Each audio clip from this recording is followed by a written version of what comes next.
Ndroso tamin'ny valandresaka ho an'ny mpanao gazety ny antoko politika monima izay Tarin'Andriamatoa Monja Rondefo noresahany tao anatin'izany moa ny fahitany ny fampihavanam-pirenena no tanterahana farany teo, eo ihany koa ny fanomanana ny fividianana be ny tanàna ho tontosaina ao ndraiky.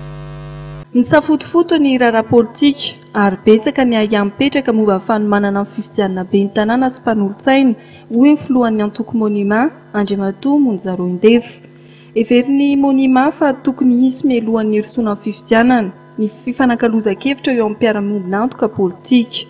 Ny aya moa zany dia rahantsika malala fa ny fanomanana le fifidianana dia tsy nisy adi-hevitra mazava amin'ilay atao hoe stakeholder moa zany no mahazatra antsika atao rinan'ireny ny feuille de route reny na le hoe tompon'antoka ara-politika satria na ny fandraisana fanapahan-kevitra ohatra amin'ny hoe bulletin unique zay tsy misy anarana tsy misy sary dia fanapahan-kevitra samirery ny fahitana azy no raisiny tompona ndraiky mpanjakana fa tsy misy fifanankalozan-kevitra amin'ny kitsipo biarahana amin'ny tompon'antoka ara-politika fa ao anatin'izany ihany koa rahantsika mahalala fa rehefa miresaka fifidianana dia ilaina foana ny atao hoe sérénité politika.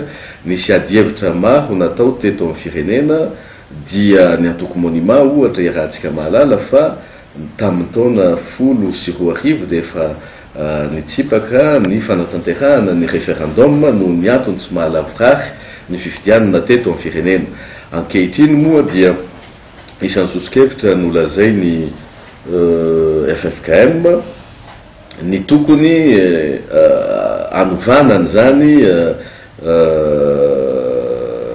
anovanany zany lalampanorenany zany tsy mazava tokoa moa hoe lalampanorenana ankehitriny ihany ve no ho amboarina sa anao lalampanorenana vaovao.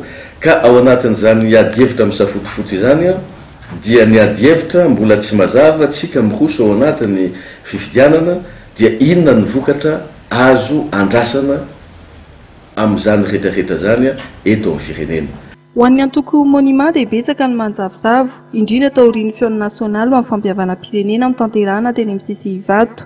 Fanontaniana apetraky ny monima ny hoe volavolan-kevitra ve sa fe-kevitra no voaka teny amin'ny Sisihavato, tokony tanterahana avokoa ve? Ho an'ny monima dia ilaina ny famaritana ny lalàna mazava izorana, hirosona ny fahatriniana politika sy ny fampandrosoana raha toekareny.